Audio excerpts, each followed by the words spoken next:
2022 ஆண்டு முதல் இவ்வாண்டு பிப்ரவரி மாதம் 15ஆம் தேதி வரை சமூக ஊடக தளங்களிலிருந்து மொத்தம் 1993 ஆபாச பதிவுகள் மற்றும் விளம்பரங்கள் அகற்றப்பட்டுள்ளதாக நாடாளுமன்றத்தில் தெரிவிக்கப்பட்டது.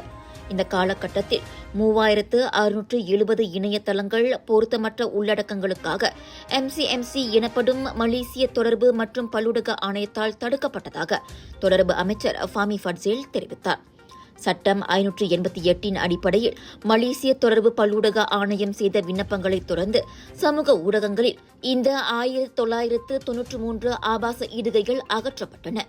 பாதுகாப்பான இணைய சூழலை உறுதி செய்வதற்காக இந்த ஆண்டு ஜனவரி 1ஆம் தேதி முதல் விண்ணப்ப சேவை வழங்குனர் சி உரிமத்திற்கு விண்ணப்பிக்க குறைந்தபட்சம் 8 மில்லியன் பயனர்களை கொண்ட ஒவ்வொரு சமூக ஊடக மற்றும் ஆன்லைன் செய்தியிடல் தளத்திற்கு MCMC கட்டாயமாக்கியுள்ளது என்று பரிகத்தா நேஷனல் காப்பார் நாடாளுமன்ற உறுப்பினர் டாக்டர் ஹலிமா அலி எழுப்பிய கேள்விக்கு பதிலளித்த போது ஃபாமி இத்தகவலை வெளியிட்டார். இணையதளங்களில் பொருத்தமற்ற உள்ளடக்கத்தை கண்காணிக்கவும் நடவடிக்கை எடுக்கவும் MCMC ஒரு குறிப்பிட்ட குழுவை கொண்டிருப்பதையும் ஃபாமி சுட்டிக்காட்டினார்.